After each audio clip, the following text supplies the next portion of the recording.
is black. Try it again. Stop video. I hear someone's dog in the background. That is my dog. Give me just a second.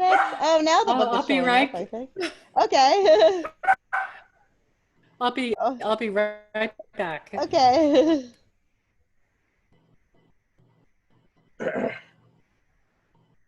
Oh, Terry wants the password. I don't know what is going on, but this Zoom is like making it so difficult for people to get in. Isn't it just supposed to mail you a link? Yeah, and it tells you what the password is right after it. It's so strange. While you get settled, I'm going to read the back of your book there. So I'm going to hold it up. When Margaret Tobin Brown arrived in New York City shortly after her perilous night in Titanic's Lifeboat 6, a legend was born. Through magazines, books, a Broadway musical, and a Hollywood movie, she became the unsinkable Molly Brown. But in the process, her life story was distorted beyond recognition. Even her name was changed. She was never known as Molly during her lifetime. Yeah, everyone thinks her name was Molly. Molly Brown. They even named the Margaret Brown, Molly Brown Museum Molly Brown. It's like, well, if they didn't want people to think that was her name, maybe you could have called it the Margaret Brown Museum. But we'll talk about that. Molly Brown, Unraveling the Myth is the first full-length biography of this American icon, and the story it tells is of a passionate and outspoken crusader for the rights of children, mine workers, and others struggling for their voice in the early 20th century. Kristen Iversen, did I say your name right? Iversen? Yes, Yes, okay. that's Was born correct. in Des Moines, Iowa, and grew up in Colorado. You'd be surprised. I've learned a lot from these Zooms, how I'm mispronouncing people's names for years. She holds a PhD in English and has taught at universities around the country. Her books include Shadowboxing, Art and Craft and Creative Nonfiction, and Full Body Burden, Growing Up in the Shadow of Rocky Flats. She currently teaches in the Graduate Creative Writing Program at the University of Memphis. Oh, we're so happy you could join us. Hi there.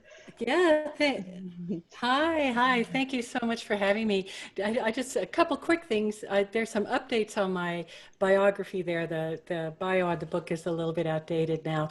And also, I just want to mention I'm actually in Colorado at my cabin here, Ooh. where I come in the summers to write. And so Oh, I've got internet, and it's great, but there is about a second, half second delay. So okay. we just have to kind of be aware of that. Yeah. Okay, good. Thank you for letting me know. So I'll give a little pause and give you a chance to catch up. My son is actually in Colorado too. He just bought a home in Leadville. So he had been renting there for a while. And when last time I went to visit him, I went around. I could not find Margaret Brown's house or even where it was located. It might be down now, but I did see the church that she and JJ were married in. Yeah, that's wonderful. I love Leadville. I've done a lot of research there. And actually, my cabin here is in West Cliff, which is in some ways kind of similar to Leadville. It's very high. We're at almost 9,000 feet. But we could talk more about Leadville, at some point if you wish, about her house and where they lived there. And I've also done quite a bit of writing about the woman known to history as Baby Doe Tabor. And it's interesting Oh, to me, I'll just make a little brief mention here, that yes. her legacy and the history, although there's a very similar mythologizing process going on with that historical person as well. But her legacy has been much more documented and preserved in Leadville than Margaret Tobin Brown, which is interesting. Yeah, I noticed that when I went to that big hardware store, that great big hardware store, and they have a whole big thing for Baby Doe. I was like, I couldn't even find a postcard or anything with Margaret's name on it. Maybe we'll And have to go and get them moving on that. and What were you gonna say? Kristen, Rich, Yeah. Richard here, and I am in Pueblo right now. So Oh. I know exactly where West Cliff is, and I have friends that live up there and have had cabins, and so um, I escaped from California, and I'm claiming refugee status here in Colorado. So yeah, but I just thought I'd let you know, and thank you for the baby doe thing, because that's another fascinating aspect of Pueblo, of our Colorado history. So Yeah. Yeah, I'm so glad to hear. I actually did my PhD dissertation on Baby Doe Tabor and Elizabeth Tabor, and that's another book that's coming down the pike eventually. But I've taught. I currently teach in the graduate program at the University of Cincinnati, and then I also teach in the summers in the MFA program at Regis University here in Denver. And I divide my time between Colorado and Cincinnati. And I just, I keep coming back to Colorado. I've lived all over the country, taught at universities all over the place and in other countries as well. And I just keep coming back to Colorado. Every book that I write ends up having a Colorado connection. And so here I am. And my long-term goal is to live here full time.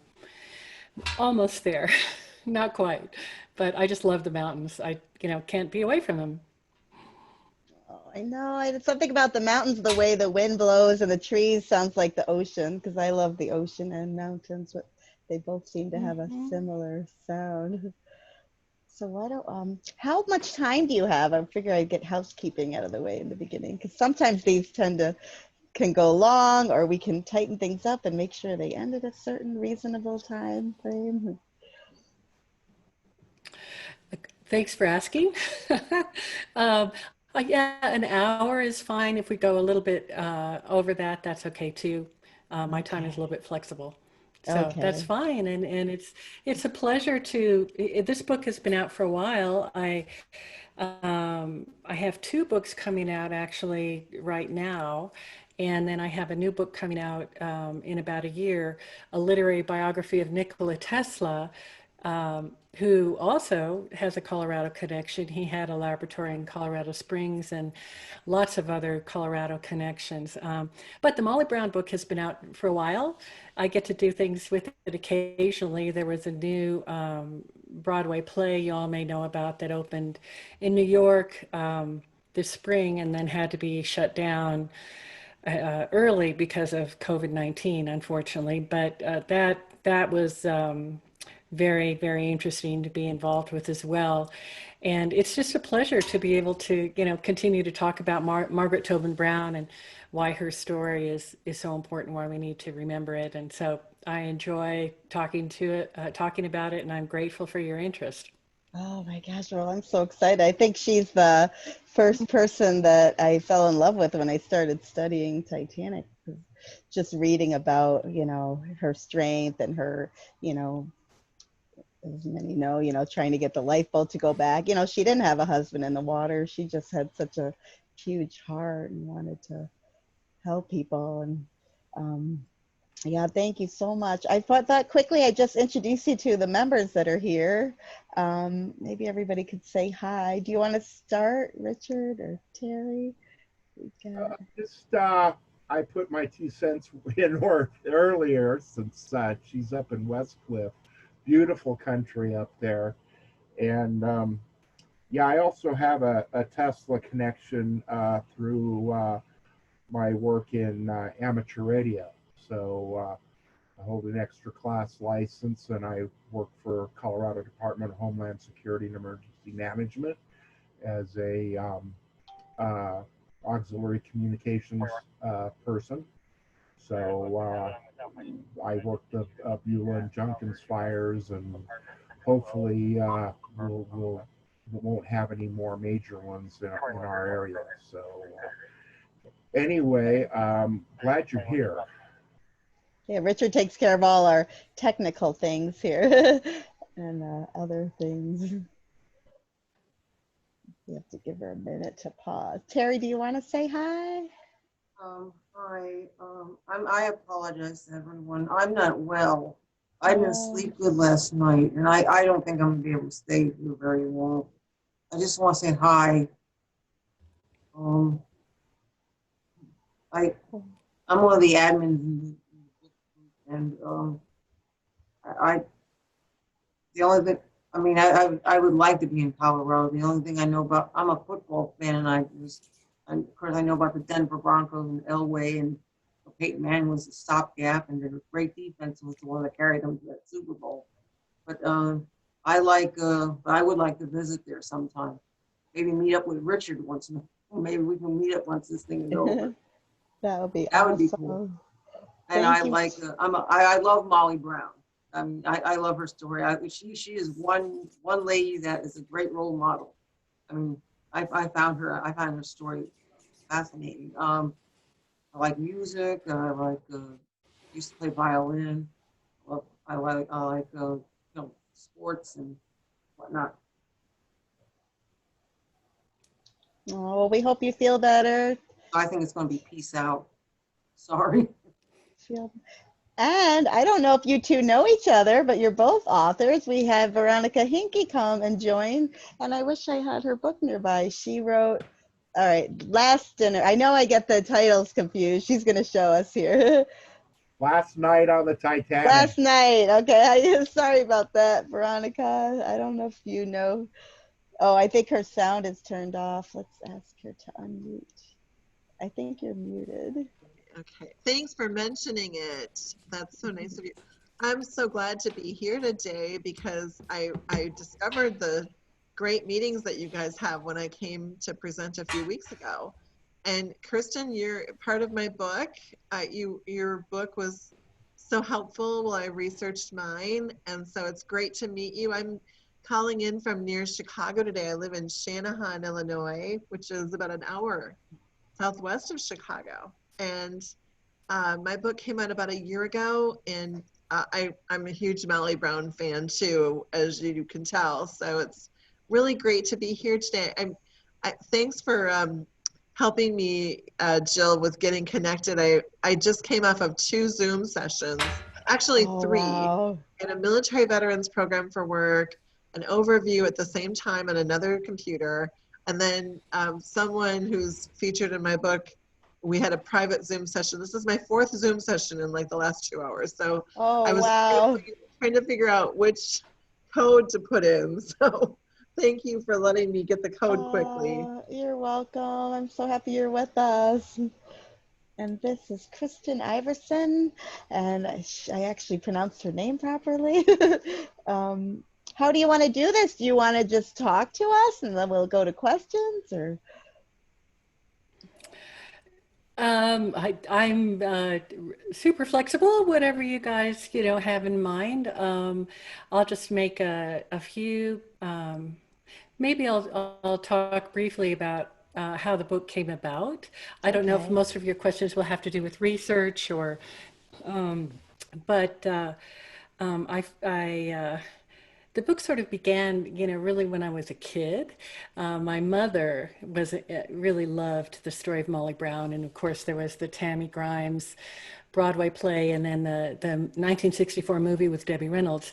My mother loved that story, and she loved the music, and she had 3 daughters, and she sort of raised us on that movie, which is kind of a silly movie. And then when I was a graduate student at the University of Denver and getting my PhD in literature and history, I became really interested in women's history, particularly in the West and in Colorado. And that's where I began to learn about Margaret Tobin Brown and also Elizabeth Tabor, Baby Doe Tabor. And I ended up doing quite a bit of research into both those stories, and I was kind of shocked at how different the real life stories were from the myths that had been perpetuated in books and plays and Broadway plays and films and that sort of thing. And I began to do research into the archives and look for original source material, everything from letters, telegrams, diaries, photographs, photo albums. I mean, it's just remarkable what was actually there for both of those characters, but particularly for Margaret Tobin Brown. And so that's kind of where the book came about. when the book first came out, it was quite controversial. People really loved that belly up to the bar story, and it was very interesting when it first came out. And over time, the museum in Denver, the museum in Hannibal, Missouri, which is where she was born, and then museums around the country and indeed around the world that had perpetuated the sort of the myth of Molly Brown, over time gradually shifted to telling the true story of Margaret Tobin Brown, and how important her life. I mean, it's sort of deeply ironic, I guess, that she was portrayed as kind of a saloon girl in much of the fictionalized interpretations of her life, when in reality she was a human rights activist, an activist for women's rights, minors' rights, and did so much important political and philanthropic work, not just in Colorado and the United States, but even overseas. And so that true story, the real story, which I think is much more interesting and much more powerful than the myth, gradually took precedence. So it was interesting. And even with the family members, I interviewed many family members, and many of them were even unaware of how important and famous their grandmother or great-grandmother had been. Margaret's children, Helen in particular, but both of her children, were deeply embarrassed by the movie, the 1964 movie, and by how her story had been altered and indeed diminished, or kind of, she became kind of a caricature. And they were embarrassed by that. And so they distanced themselves from journalists, reporters, and unfortunately historians. And then they did not talk about her story within the family very much. So, which is a shame, because for one thing, it allowed this myth of Molly Brown, to perpetuate. So one of the more interesting aspects of when the book came out was we had a big book launch party in Denver. It was just so much fun, held at the Grant Humphreys Mansion. And it was a Titanic-styled event, everyone dressed up and as if they were on the Titanic. We had a Titanic-style dinner and dancing, and then talked about the book and talked about her history and legacy. And many of her family members came from all over the country for that. And what was really interesting was that many of them had not been in contact or met each other, and they did not know the real story or the full story. So it was really an exciting event. Since then, the book has just, gone on. I sort of joke that the book itself, the story is unsinkable. I think the book is, I don't know how many printings it's had now. It's been in print. And when I first wrote it, I wasn't sure if anybody would even publish it. But it's had a life of its own. And like I said, there have been recent dramatic interpretations of the book and of her life that are a little more historically accurate than the ones in the past. And so it's been a really exciting journey. And I'm very fond of this book for all sorts of reasons. For one thing, it was my first book. It was my first publication.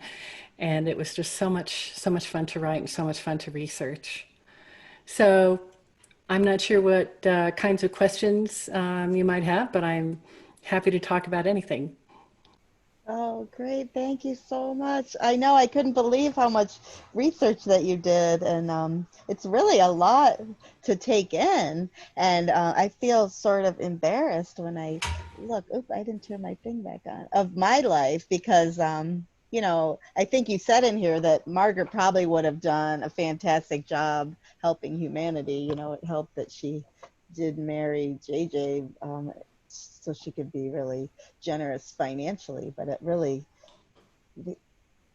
just if you listed all the different things that she did, and because you read them in paragraphs, I'd just love to see how long of a list that would be.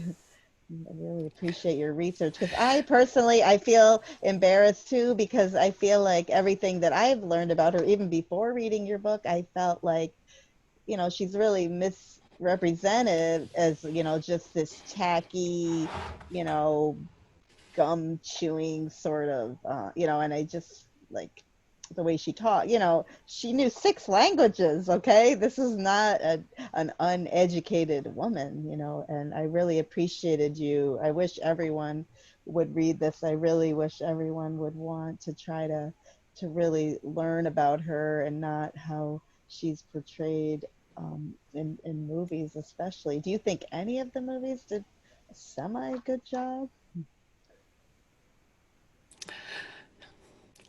That's a good question. And I have to say, the closest I've seen to anything that is historically accurate is the recent New York play. And I worked closely with that playwright, and he used my book, and then he also did some historical research on his own. And he tried to work in as much as he could in terms of historical accuracy. But even then, they rewrote all the lyrics, to the songs, and it was a challenge.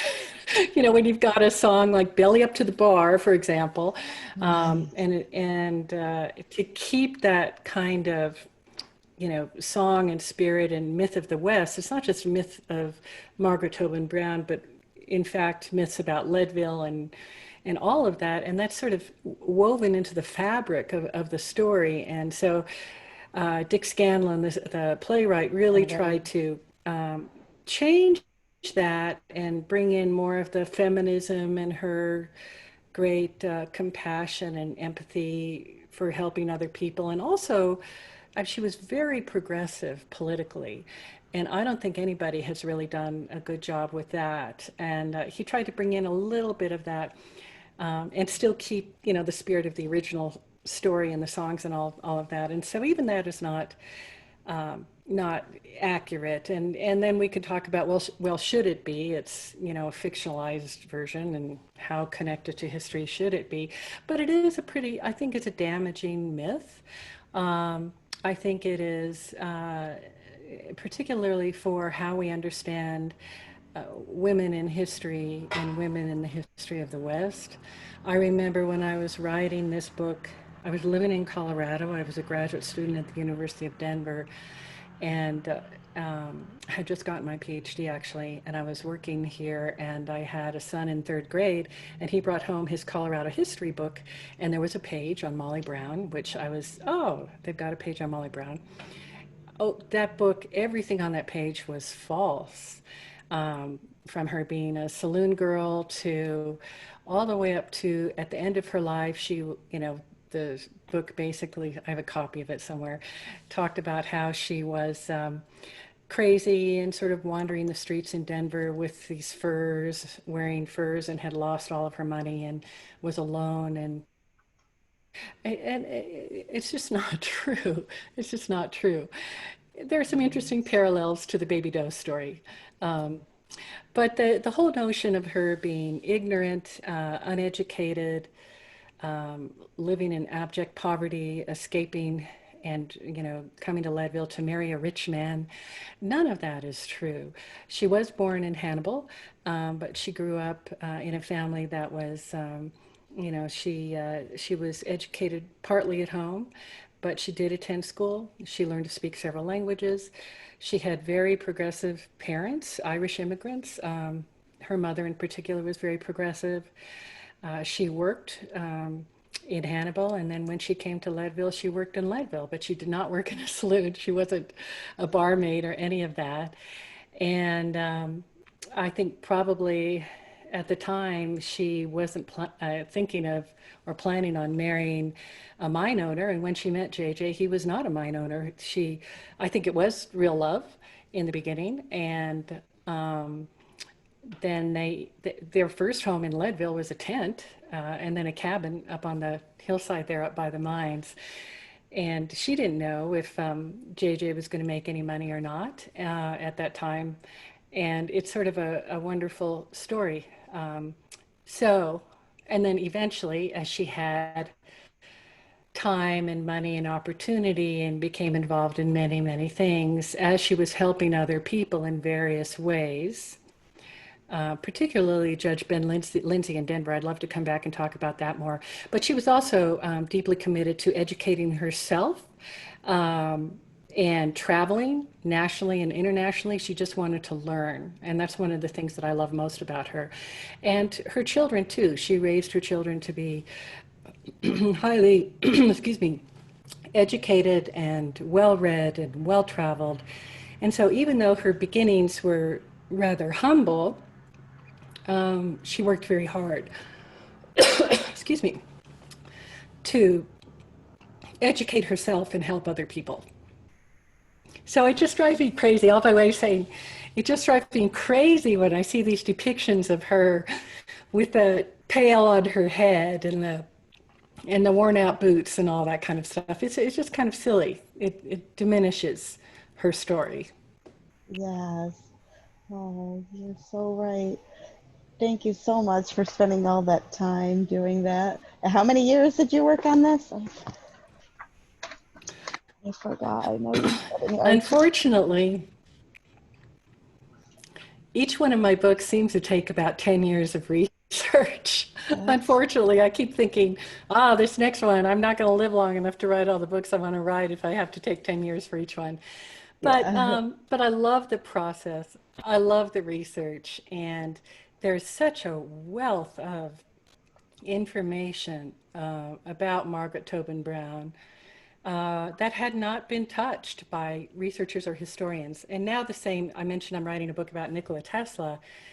Certainly the same is true for him as well, in spades. But the resources are tremendous. And even since my book came out, there's even more available now about the life story of Margaret Tobin Brown. I could almost write another book. Wow. Well, we look forward to it if you do. Eli's raising his hand. Go ahead, Eli. Yeah. Is our group small enough now where we could just... oh. Jill, Hi. Jill, one day you'll pronounce my name properly. But it's Ellie. okay. It's okay. His name is Hi. Ellie. Hi. Hi, I have Ellie. Hi. Ellie is here from Jerusalem, Israel. Well, Gosh. not Jerusalem, but Israel. Yes. Israel. I have two specific questions about Molly Brown. After the wreck, after the Titanic sank, she helped a very specific individual, second-class survivor named Miriam Cantor.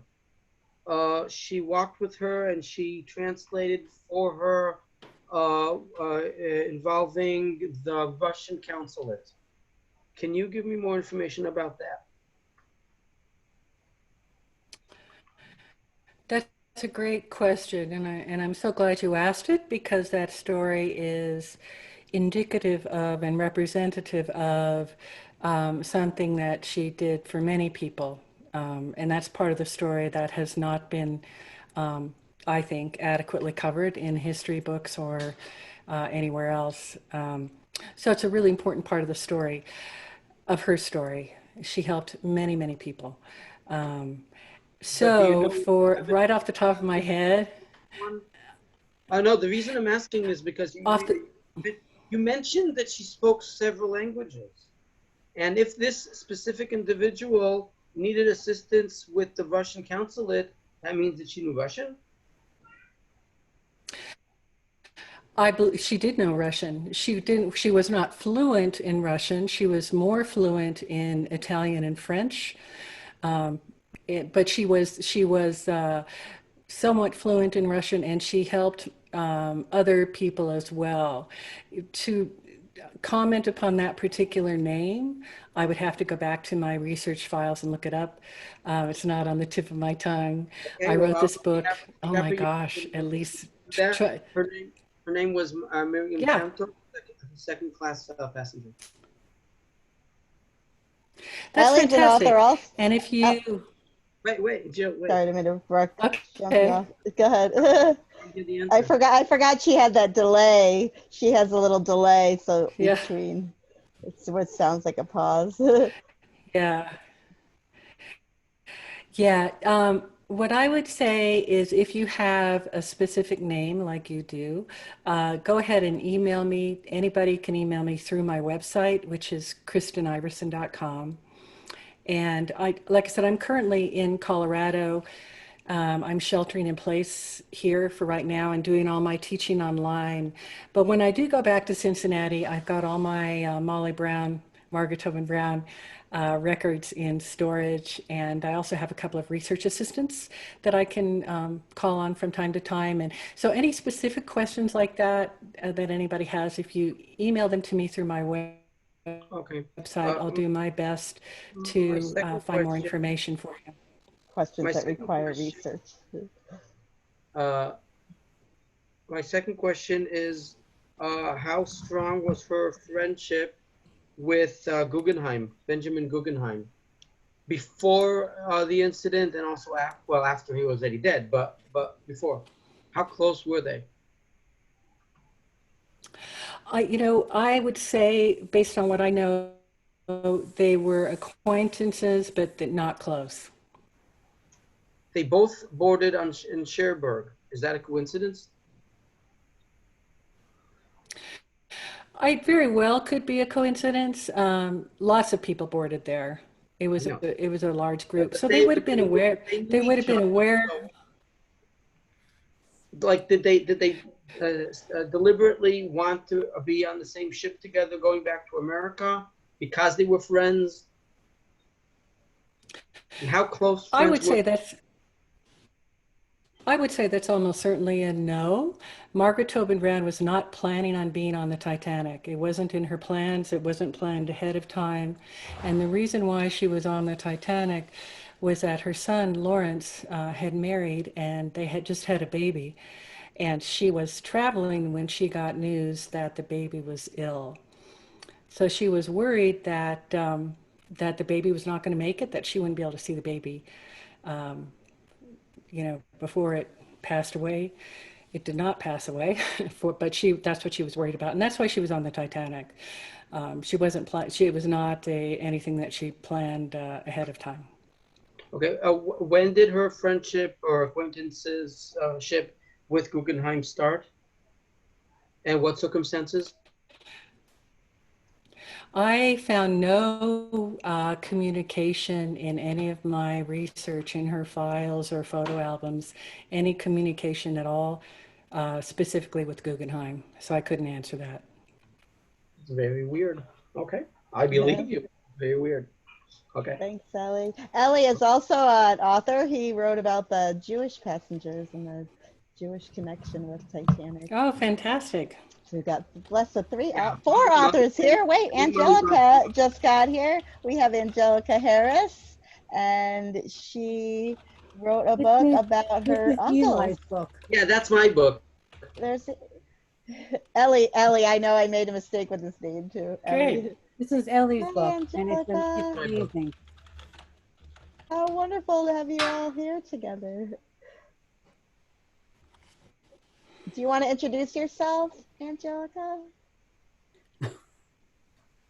Yeah, I'm Angelica Harris. I'm a board member of the Titanic Society of Atlantic Canada, and I wrote this book, Titanic, The Brothers Paracchio, Two Boys in a Dream, and it's about my uncles who were on the Titanic.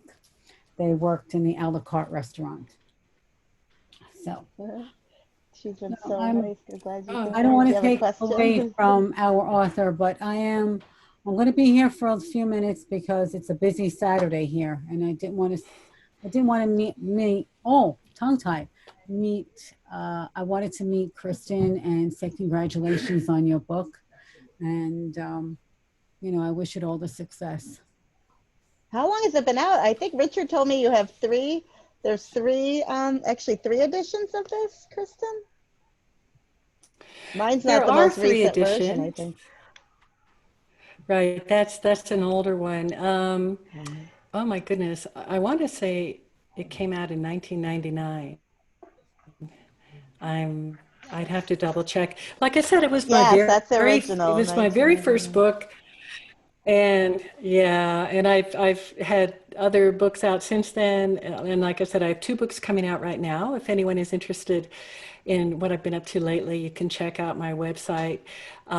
2 books this over the next couple of months, and then I'm most excited about a book that will be out in about a year, a literary biography of Nikola Tesla.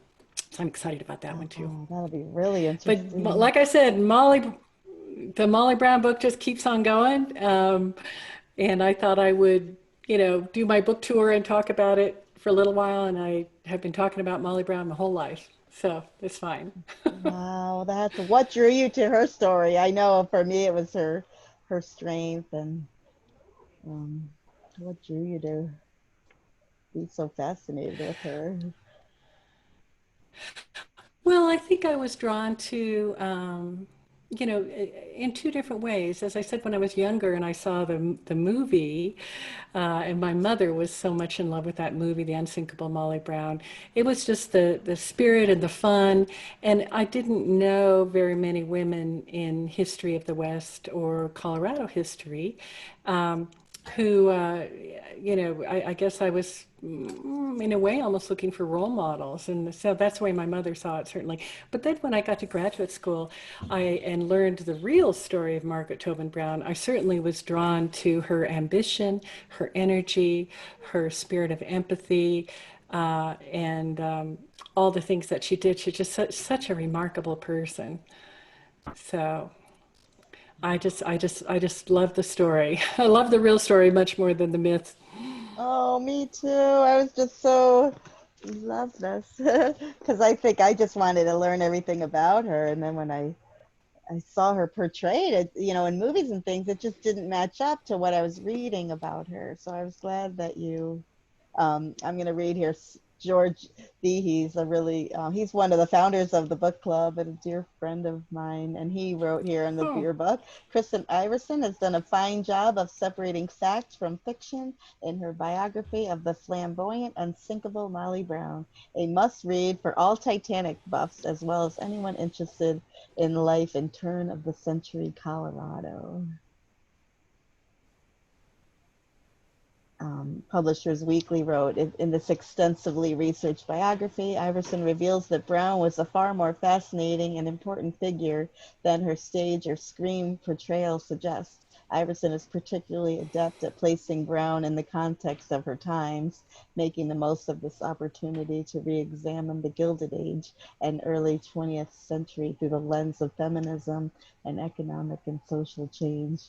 Yeah, just a amazing. I actually took Dave Gardner as a member of the book club, and he gives a tour in New York City, a Titanic tour. And there was a woman there that was a descendant of a survivor, and she had told us that I can't remember the passenger's name, but she had said that when the passengers got off, Margaret had gotten in contact with Gimbals, and Gimbals sent trucks to help bring people places that they needed to go. And I said, that just sounds like something she would do. Do you know if it's a myth? I wanted to know. I heard that she tried to shame people when she was on the Carpathia into donating money and had names of the people that donated and names of the people who didn't.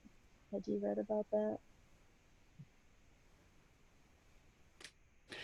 well, that's interesting. I have never heard anything about her trying to shame people.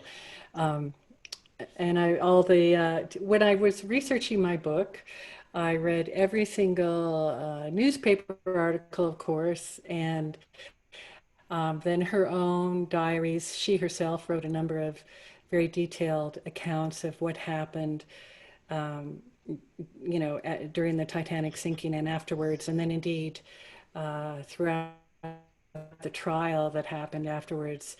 And then I also read every single account of the survivors, of people who had any contact with her at all. I just wanted to get as full of an understanding of what actually happened as I possibly could. Now, I do know that she walked around the ship with a list and wrote down, the names and who contributed what. I she doesn't strike, I certainly have never read anything in her own words or others, and I would be very surprised, just given what I know about her, historically, that she would shame people. Yeah. I think that's very unlikely. Yeah, I But I thought do so think too. she But I thought had, it'd be a, yeah, interesting way of, like teachers on the blackboard writing, these people help. yeah. But I do know she had a very persuasive and vivacious. That's one thing that I think the movie and the films do get right. Vivacious personality, energetic, high energy, and she wouldn't be afraid to say to somebody, "Now look, you should help these people. You have lots of money. Yeah. You should help these people." I could see her saying something like that. Yeah. Yeah. Big heart. Did you want to ask anything, Veronica or Richard? Say, one of the reasons, am I unmuted now? I think I am. Yeah.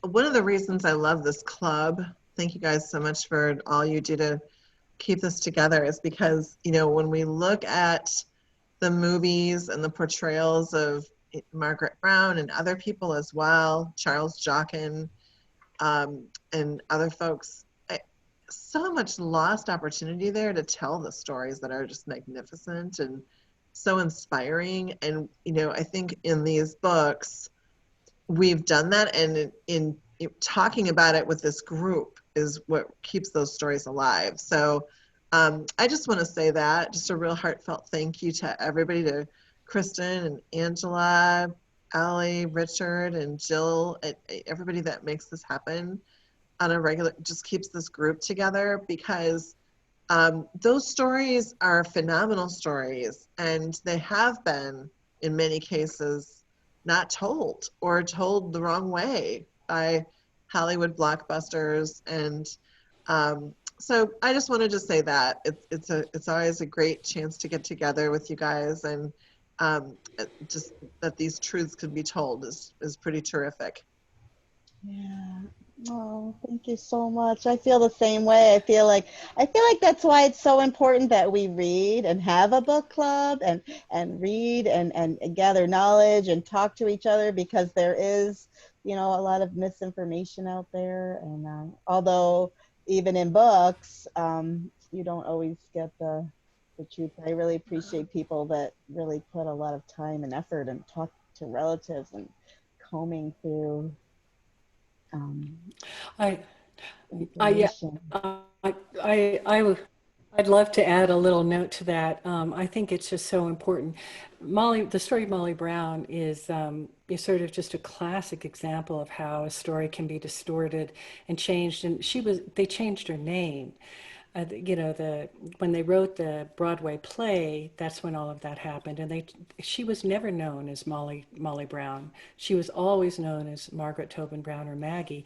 And that's just like one little sign of how profoundly the story has been distorted.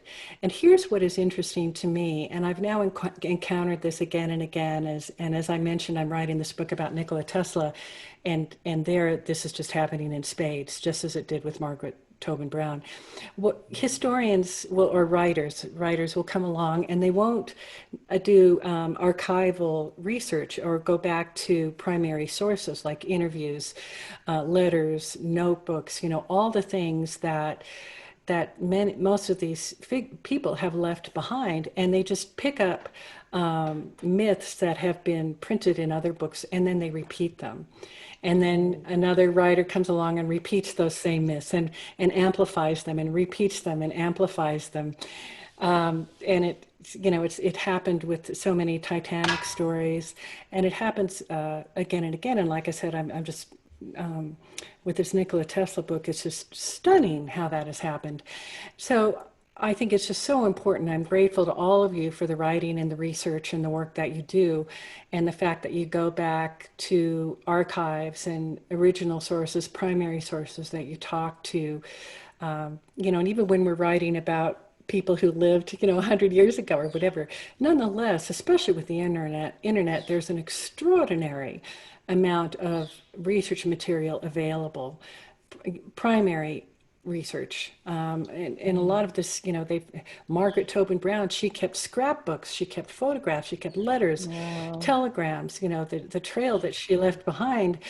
And it's just stunning to me that still the story was so profoundly distorted. So anyway, I would want to express my thanks to all of you. Oh, we appreciate all the work. So there's somebody in the club that's constantly every now and then, you know, Titanic isn't entertainment. It's a tragedy, you know, it's personal stories, you know, and I think sometimes we forget that, you know, this is something that was very tragic that a lot of people didn't talk about, you know, or relatives. So, go ahead, Angelica. Yeah, it's like, I don't know how many times when I've talked about my uncles on the Titanic and where they worked, and I would get maybe a student or even an adult who would say, "Oh, you had relatives on the Titanic? Wow, that's so cool." And I go, "What's so cool about having relatives on the Titanic?"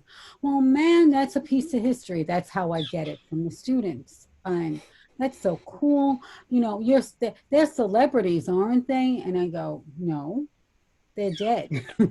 You know, and I'd have to explain how they died and why they were there, and then, but they'll go to the DiCaprio movie, or they'll go to another movie that they saw in the Titanic, or what they learned in school, and they'll say, "No, that's not quite right. Those numbers aren't right of the dead," or something. And even I have to rethink or reteach them what they've even learned in school or they've seen in the movies, and it's because all they do is live with myth. And they think that Titanic is magic. Titanic is this magical ship who just sailed and sank, and she's in the ocean, and she's not magic, she's tragic. But some people don't get that. They don't get the reality of her. And nor do they get the reality of the passengers and crew, and the reality of the people who, you know, lived and worked on her, and the people who came aboard her for her hospitality.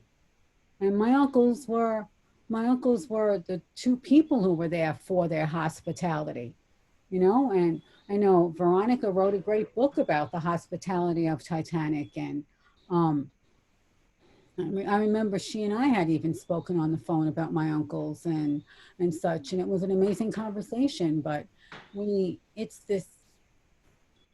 this thing that they put up there. It's, you know, she's this magical cloud or magical thing. And it's up to us it's up to us to stop that.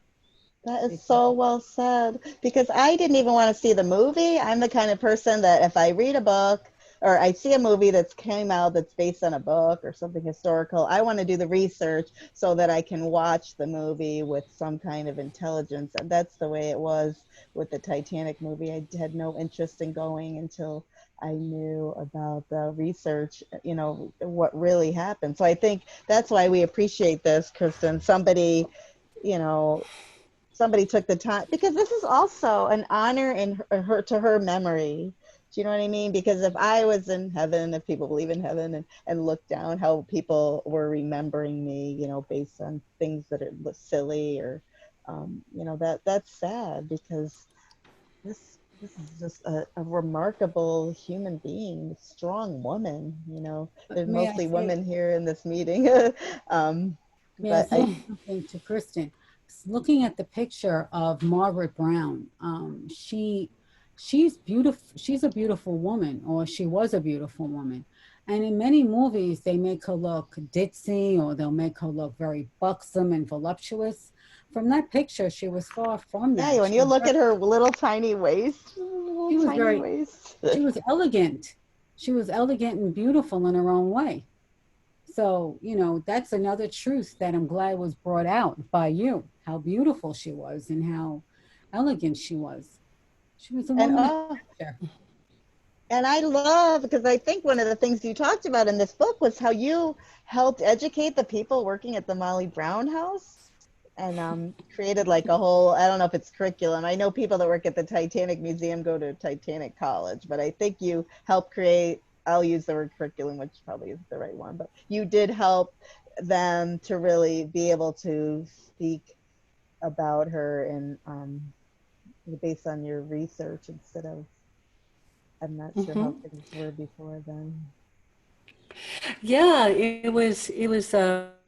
um, it was a wonderful thing, and it continues actually to the present day. I stay in touch with that museum. They completely changed the museum.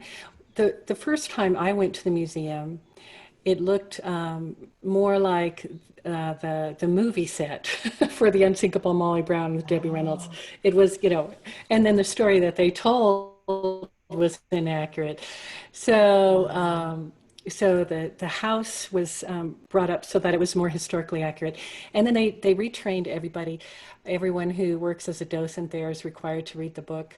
And then a curriculum is actually a very accurate word to use, because what they did, and they're still doing, is they did outreach to all the schools in Colorado and tried to, or they did change the way Margaret Tobin Brown's story was taught in the classroom.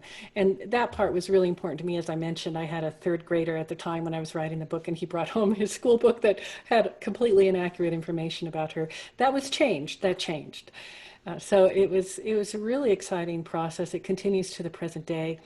I still get kind of frustrated with some of the things that is happening with some of the museums with respect to this whole Victorian notion of women being proper and restrained and having tea parties all the time. That's not an entirely accurate representation of what women did then. And it ties into, what was just said earlier about what Margaret Tobin Brown looked like. She was not an unattractive woman. She dressed very well. Even when she didn't have any money, she dressed very well. And she cared about fashion. She cared about all of those things. And yet at the same time, she was very serious about her progressive politics and the kind of change that she wanted to make in the world. I mentioned Judge Ben Lindsay and the work that she did with the juvenile court system in Denver, which laid the model for the juvenile court system throughout the country. Very, very important work.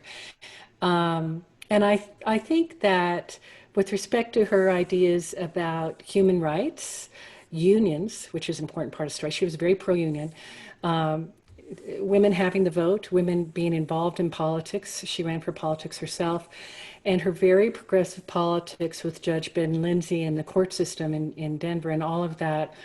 That was at a time when, well, even today, women in politics can be problematic and challenging. It certainly was at that time. And I think that's where we start to see, some of the male journalists at the time saying things like, well, she has a face like a horse, for example, or something like that. You started to see this cultivation of this idea of this myth that she was unattractive, that she looked like a man, she acted like a man, she was uneducated, she came from a very poor background. None of that was true. And one of the things I admire about her is she just kept on. She just kept doing her thing and stood up to the people that she needed to stand up to, and was very articulate verbally and also in her writing about what she felt needed to change in the world in all sorts of ways. So it's very interesting to see that dichotomy, who she really was versus how some people tried to cultivate this kind of image that she was unattractive and sort of a bull in a china shop kind of image. Wow, maybe we need a Margaret Brown movie. What is the new play called again? The Dick Scalan play? What is it? Or it's a musical? It's yeah, I'll type his name. Okay. This is the playwright, Scalan. and it's called The Unsinkable Molly Brown. Okay. Yeah. And it opened in New York, and they had sold out audiences, and it was doing very well. And then they had to shut down because of COVID-19. But I believe they recorded it, and you might be able to see it on video. Oh, I'm gonna look for that. Thank you. Because it'd be nice to see something where she's portrayed more accurately. This is Someone had. the Oh, go ahead. Oh, Angelica has to go. Does Veronica?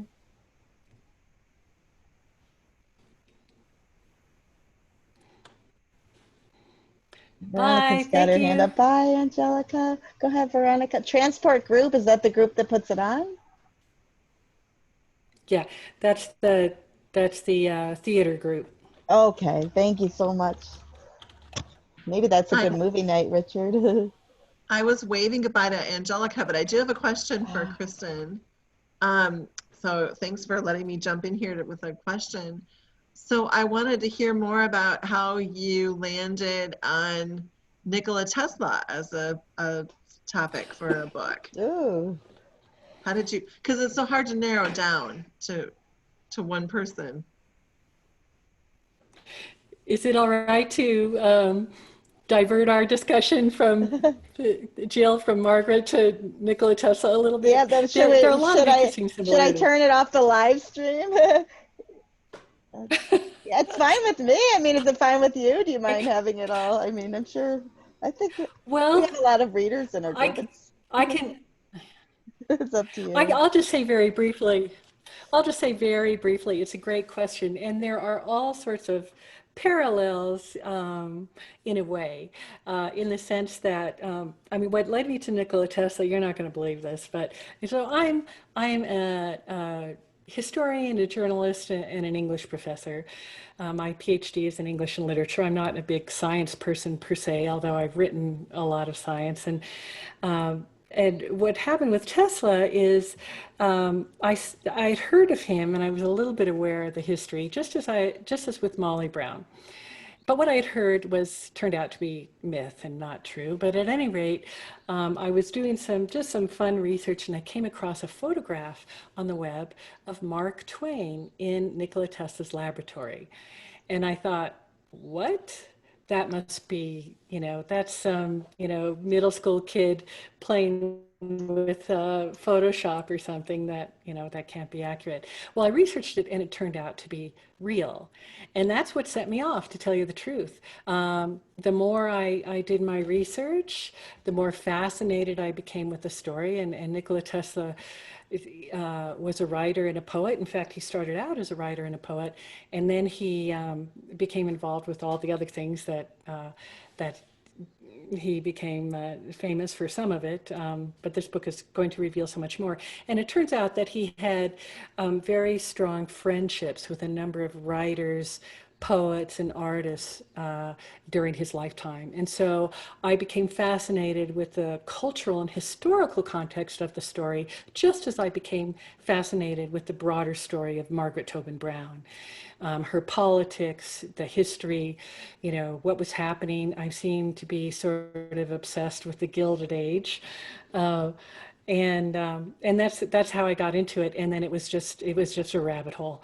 And I determined by hook or by crook, some way I would go to every single place in this country and around the world where Nikola Tesla had worked or studied or lived. And I have done that. It's going to be part of my blog when the book comes out. I went to 8 different countries in Europe and researched, and then researched around this country. And now I'm swimming in Tesla research. But it's fascinating, and it's all the kinds of historical materials that have been overlooked. It's the letters, the love letters. There's some interesting stuff there. Just a little hint. The letters, the telegrams, he left so much documentation behind, just as Margaret Tobin Brown did. And most people have not taken the time and effort to go to all that work to dig it up, but it's there. Yeah. So, see, Oh, I can bring it back wow. around to Margaret Tobin Brown. Yeah, I think it's great. I love, there's a person in town who's a descendant of a passenger from Titanic, and I haven't gotten up the courage to ask her if I could write a book about her. 'Cause, Lillian Bentham was the passenger. When she got on Titanic, she was this vibrant, excited 19-year-old, and she wrote all these letters while she was on the ship. You know, oh my gosh, it's a great time talking about boys. You know, and after the sinking, she just was a completely, you know, different person, and she kind of sounded like she kind of led a sheltered life. But I think it's a really important story to tell. If I ever, I'm not really a writer, so maybe I'll ask her if she would like one of you wonderful writers to, because I think it's a great story to tell. Just, you know, how something like that could change your entire life. You know. Margaret, it sounded like she was already strong and helpful. And somebody had asked a question about her political career. Let me see if I can go back. What did she ran for political office? She was wondering what years she ran. She said she was having trouble figuring that out.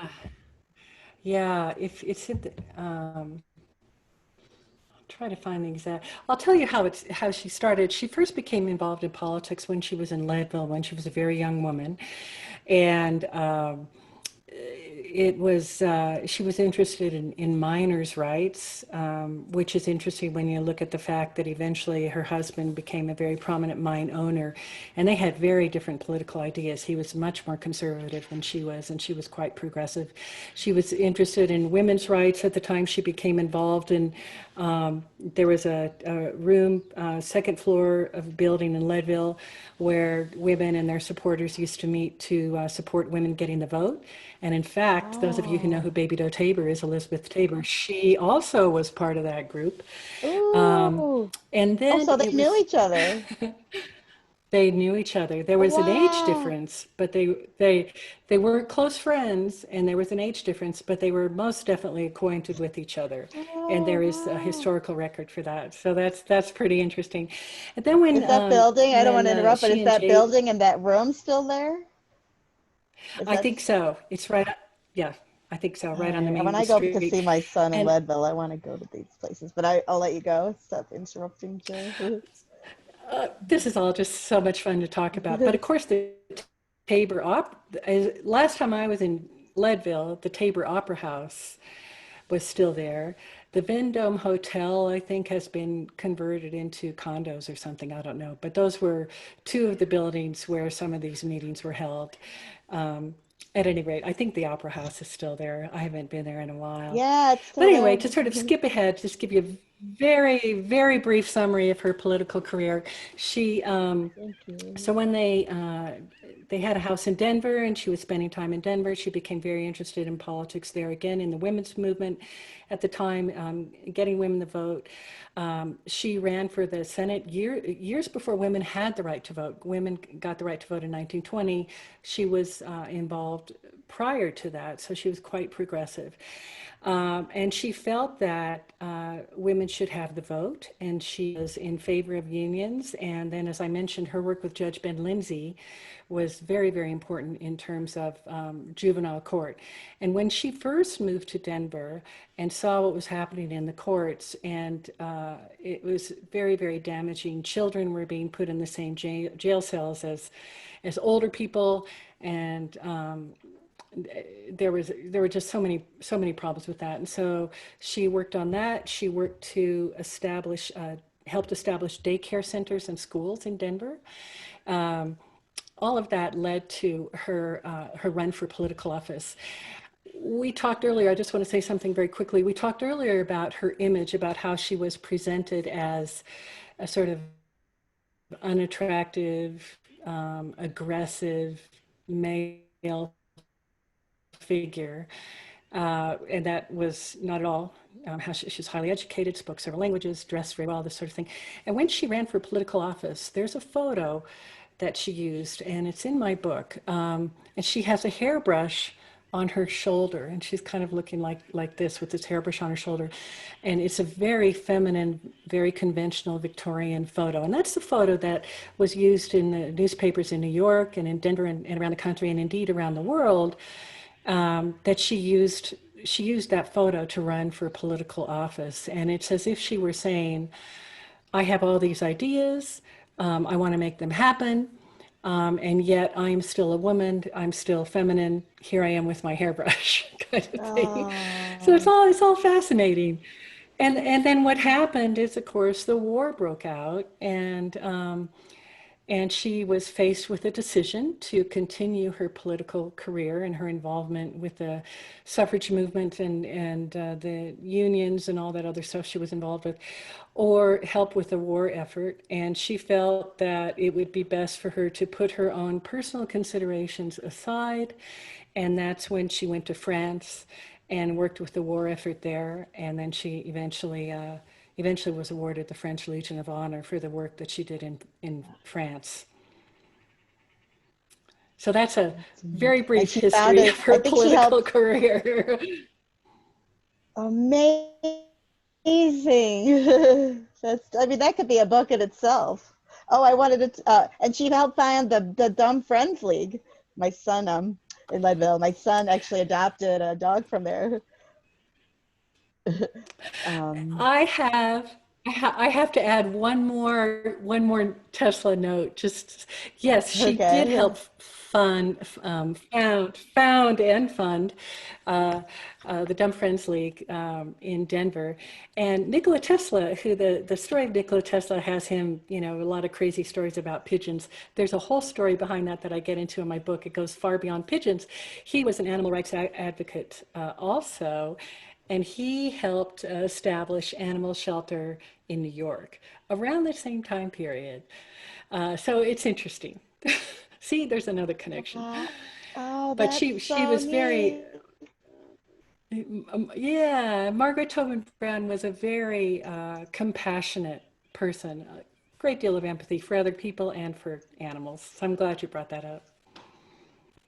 Oh, I think I feel so inspired by her because I have a lot of empathy for people and I want to do things, but just actually getting the drive to do it, or I'm very emotional, so if things don't go well, I sort of shut down and hide, which she doesn't seem to be that kind of woman that shuts down. She just pulls herself up by her bootstraps, which I think you had that quote in there, which I've had people tell me before. Oh, Jill, just pull yourself up by your bootstraps. I was like, oh, that sounds like a Margaret Brown thing. Oh, these are That some actually is a locations. lot is a and that's a line from the movie, as a matter of fact. But I think you asked earlier, is there anything true in the movie? I think that probably is the most true line.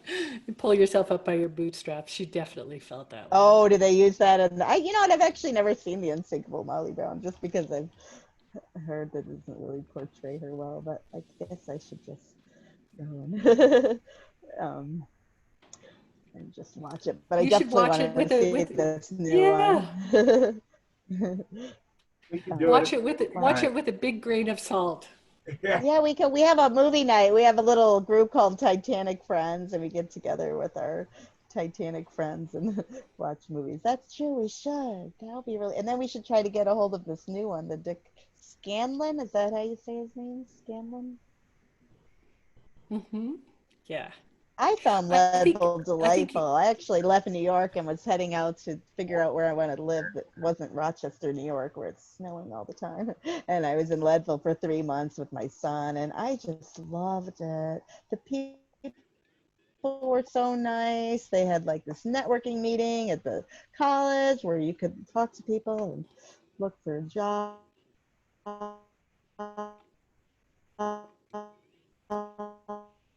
You know, store. The library was wonderful. Margaret Brown's house, is it there? Do you happen to know? I mean, nobody could tell me. Jill, you were breaking up. Oh, I wonder if my my internet is glitchy. I was wondering if you know if Margaret and JJ's house is still there. She did tell him that he was not supposed to be on the property. Oh, I don't know what that is. Sorry, my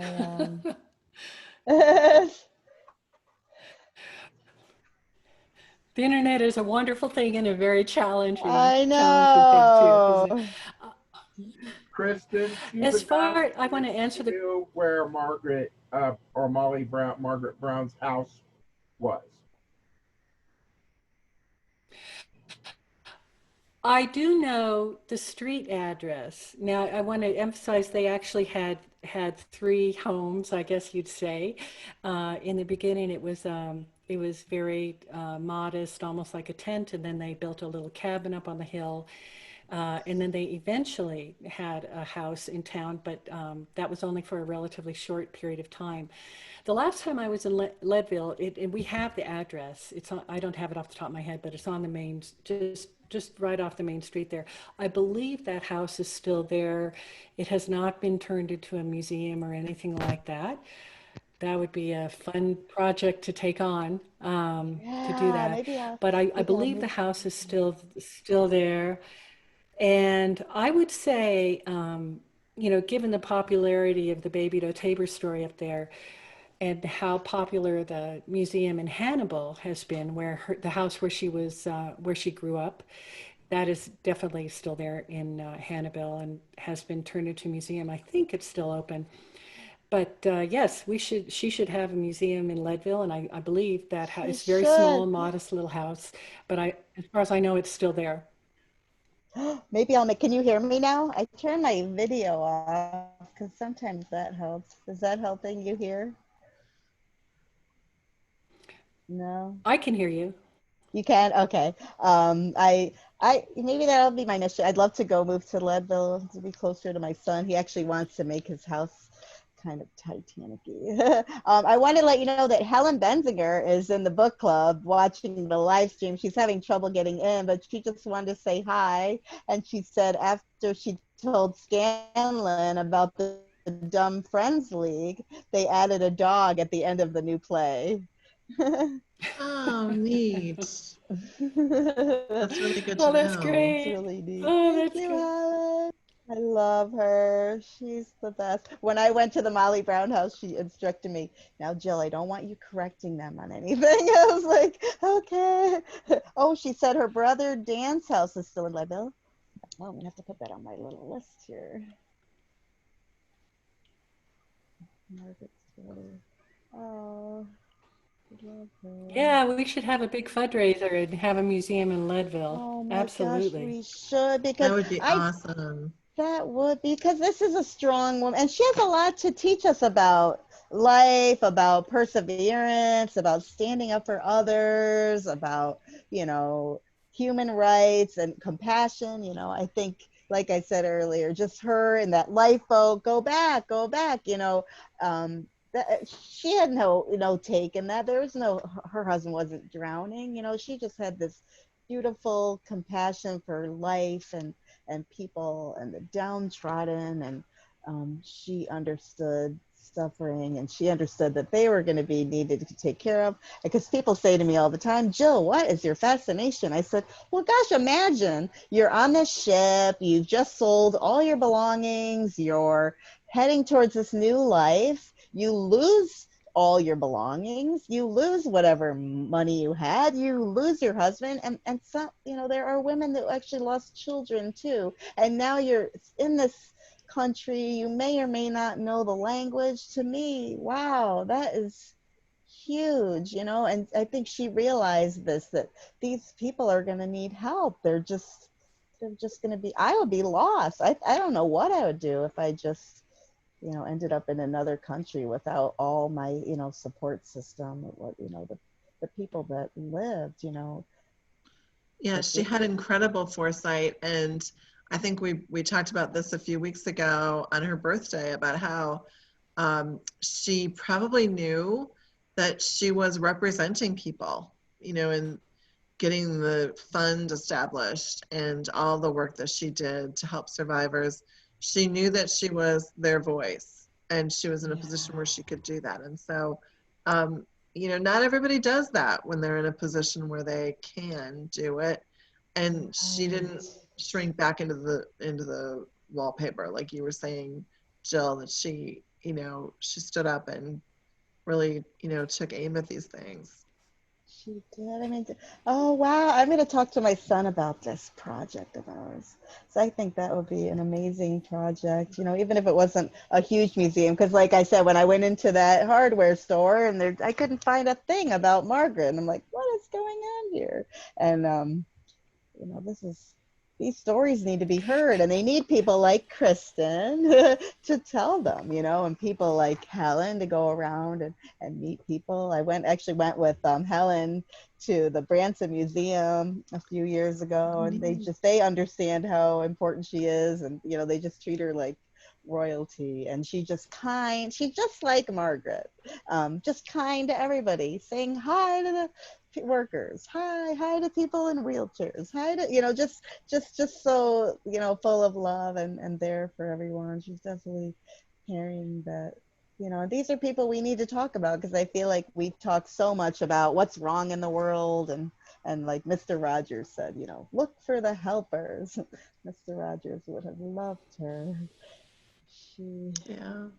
I really appreciate all your hard work and being here with us today. And I don't know if Richard had anything he wanted to ask. I feel like I've over-talked Richard for a change, which is touched on it. I was gonna ask, you know, with the Titanic movies that came out, what did they do that was right? But I just like to jump in, and I've been in professional theater for over 40 years.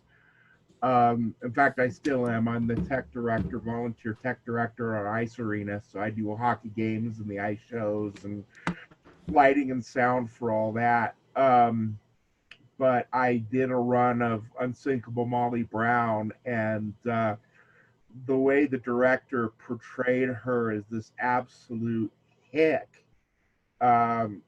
Just, you know, at the time, before the internet, yeah, but then afterwards, I'm just watching the differences between what is portrayed and the real Margaret Brown, and I can't believe that it's the same person, you know. right. It is like a completely different person. Yeah. And now when I see movies and people are like, "Oh, look at Margaret," I'm like, "Don't look at Margaret." Like, just pretend you're not watching that scene at all. Can we just erase it out? And you know, I wish Helen could portray Margaret in a new movie. Somebody needs to. Ah, that's that's a good idea. Yeah, I'll just add something, and I guess, you know, coming from the academic side of things and the historian side of things, it's a pretty common pattern. You see the same thing as I mentioned earlier with the story of Elizabeth Tabor, Baby to Tabor, where you have, and it's just the way history has been written for the last. Well, I'll just focus on the last few decades. But you'll see female historical figures marginalized and eroticized in kind of predictable ways. And it happened with the Margaret Tobin Brown story, it happened with the Elizabeth Tabor story, and it's happened with many other stories as well, where, you know, we see the young woman as a sort of a saloon girl or working in a brothel even, or something like that, and then she marries a rich man, and then, you know, comes to ruin at the end of the story. That's the short version of that particular narrative arc. And it's very interesting to me as a researcher and as a historian, why that arc, why that trope has been so baked into the way we tell stories, historical stories, particularly in this country and particularly in the American West. That's my interest. And so you dive beneath that and you see these very interesting, educated, passionate, involved, engaged women, and they're famous in history for a reason, but it's not for the reasons that that particular narrative arc, you know, would indicate. But as some people have told me, and I really dislike the myth, although there are some good songs in that movie. But what some people have said to me is, if it weren't for the myth, we wouldn't have her story at all. And I think that's true. But I also think it's true that if we had been able to tell her story accurately, how much more powerful that would have been and how much more impactful in terms of how we look at her in history if we had had the story, you know, a little more accurate right from the beginning. So we have to keep telling the story. Yeah, and learn. Well, So I was maybe just I'll end reading. with that. Helen is still making comments here. It's awesome. She said she played Molly Brown in the musical, and she said, "I am actually grateful for the myth because it kept Margaret alive until we could tell the truth." Good point. Oh, and for Hello people to that don't know, Helen, wherever Helen you are Benzinger in is, cyberspace. yeah, I know. I don't know if all my book club friends know that Helen Benzinger is Margaret Brown's great granddaughter. I'm not sure if everybody watching knows who this Helen is. I guess I could have explained her in here. I had to turn my camera off because sometimes when my computer gets glitchy. I don't know if that helps. Oh, wow, this is so wonderful having you here and having this wonderful book out and getting this little spark about remembering Margaret in Leadville. That's something I'm going to be talking to my son about because I'm actually going to visit him next month. I'm celebrating my 55th birthday in Leadville. I'm going to go stay with him, and he's a beautiful lady. And so I have some things to do because I know when he's working, he feels bad. Mom, do I have to keep you occupied? No, you don't have to keep me occupied. Keep myself occupied. Yes, Jill, you have no trouble finding ways to stay occupied. You are very good at that. I know I run this group, and then I have this current events group where I like to talk about happenings, and then I also have a passenger study group. Well, I just love it's just a nice way to network with Titanic people too, and I Yeah. know all you all are so wonderful. Wow, it's 2:30 here. I know we wanted to try to keep it to an hour. Oh, Helen just said I'm young. She's so nice. Oh, and it was so exciting having Helen here and Yeah. watching our live streams again. She's sorry she couldn't get in. Well, I'm going to have to sign off, and I'm so Yeah, glad I got to meet with everybody. Thank you so much again. so glad you came and happy you're a Have a member of great our day. club. Oops, am I glitching out? And Bye, thank you. Veronica. Hey, Veronica. Thank you so much, Kristen. It was so nice to meet you and see your face and have you here. Gosh, well, maybe we'll have to have another little meeting and learn about baby Tabor because I'd love to learn that story too and their connection. So, big question. Where is the best place to get your book? Oh, that's a great question. Actually, probably at this point in time, the easiest place to get it is on Amazon. All my books are on Amazon, and or you can go to my website. And I think if you go to my website, it will link you directly to the publisher. But yeah, it's on Amazon.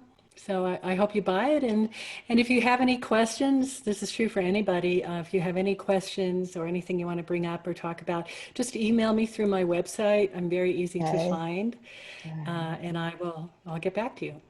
All right, great. Thank you. I'll share your website again in the group and give them some tidbits that we learned here today, and they can always watch. And then we're going to move this over to our YouTube channel. So if you want to share it with anyone, we do. Richard does a great job with all this social media, so he created us a YouTube channel so these Meet the Author events can stay live. And we're just so happy to have found you and had you join us here. And we're happy you're unraveling the myths about Margaret. I personally just love everything you've done and all your research. Thank you. Well, thank you so much for having me. It's been a pleasure. We look forward to seeing your new book. Please let us know when that's out and ready. And drop me an email. So I love to read. I love to read true stories. You know, there's another. We have another group too. It's for Titanic fiction, which I'm not really involved in because I don't know. I think there's just enough fiction involved in a lot of the so-called truths. So, but every now and then there's like David Dyer did an amazing. It's considered fiction, but he just did a lot of research, and so I wish there was a new category, you know, fiction slash nonfictions for people to really know, because there are some. And then Nikola Pierce wrote about the first boy who died building Titanic. He was a catcher, catch the rivets, and she turned his story into fiction, but you know, it still brings him to life. And I appreciate you bringing Margaret Brown to life for us. And just, I really want everyone here in the book club to read it, find it. Is it an ebook? Do you know, or did you do an ebook? I think it's in, it's very difficult to get the hardcover now, but it's in paperback and ebook. And there, I don't remember if there's an audiobook or not. There may be, but it certainly is. There's an ebook. Yeah, I found an ebook copy, and I don't remember where it was. But I do like to have hardcover, or I mean, or an actual tangible book in my hands. But yeah, I just have too many books, so sometimes it's easier to go on the tablet. And I just like to throw in that with that myth thing, you know, the Cameron movie was so wonderful in introducing Titanic to a whole bunch of, you know, new people, a new generation. But now we've got the big task of telling everybody that Jack and Rose wasn't real.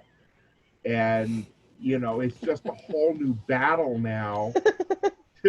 Yeah. Now, you know, it's now a part of history that people think it's real. It's like, no, you know, it's a curse and a blessing. Yeah, it introduced us to a whole new bunch of people, but, you know, the curse is now we have to tell everybody what was wrong in the story. And oh gosh, it's just a nightmare. So appreciate Yeah, what you've yeah. been doing to steer the put the record straight for on Margaret Brown, because that's I wish there was more of it on the other people that were there. Well, that's what we do. We keep the story alive, and I think by having you here, you know, to talk to us, and everyone that watches is going to, you know, you're bringing this wonderful woman who actually, I think my friend is working right now to help refurbish the Titanic lighthouse, and I think that's another project that she was involved in that I'm not sure I saw in the book. I'm just like, gosh, she's so involved. She was just, and this is before the internet, you know, before you could type in Google and figure out, you know, this is to be so involved and so helpful, you know, when the, you know, just the resources were just so different back then. Just amazing, amazing.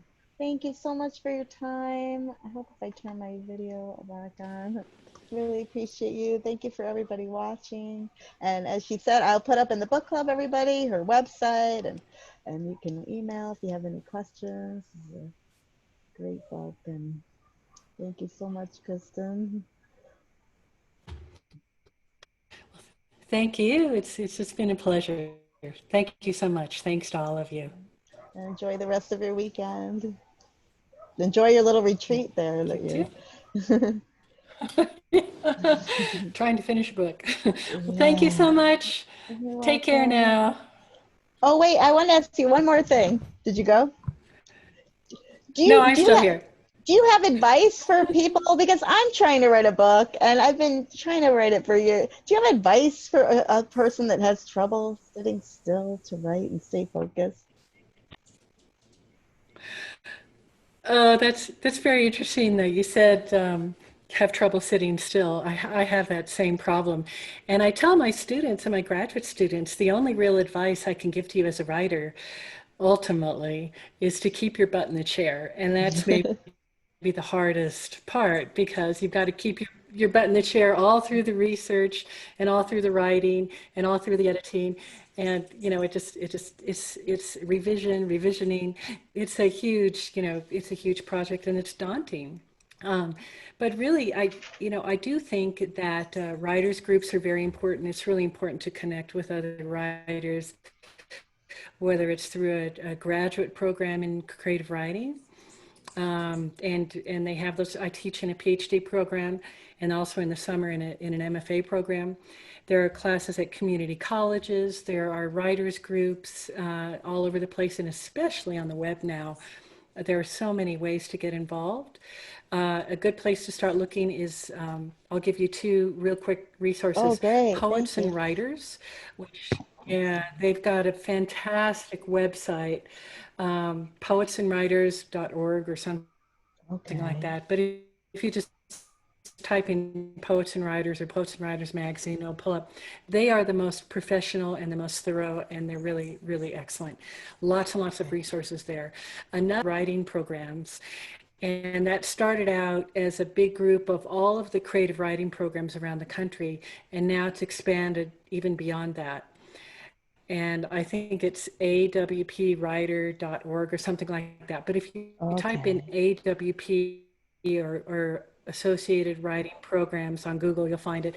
And there are a lot of resources on there. It can help you find an agent. It can help you find an agent, an editor, a publisher, all that kind of stuff, and also help you get involved in a writing group.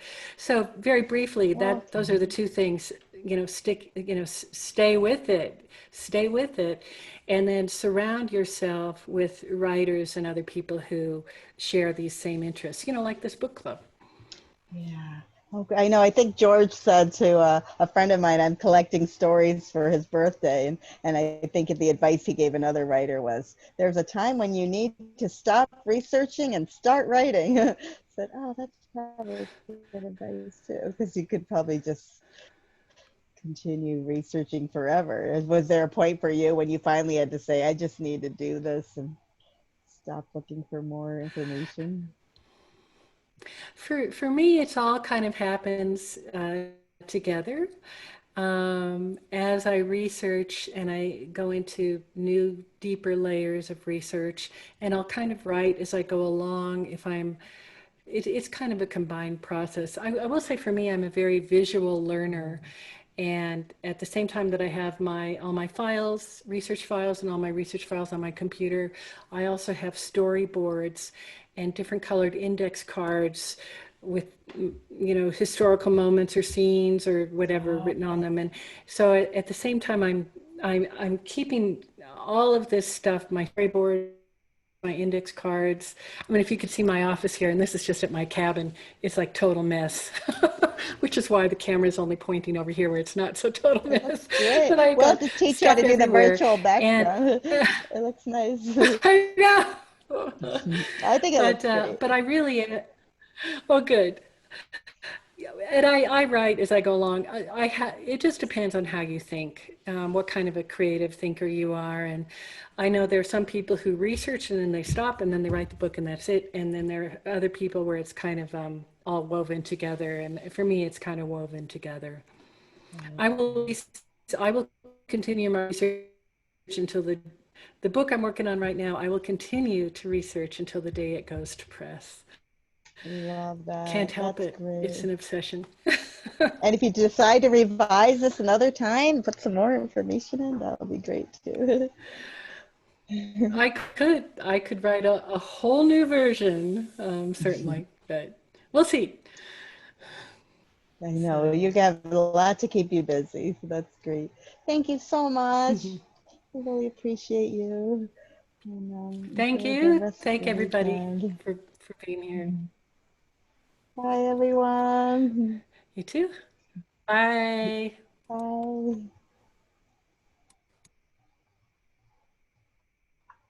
Yes.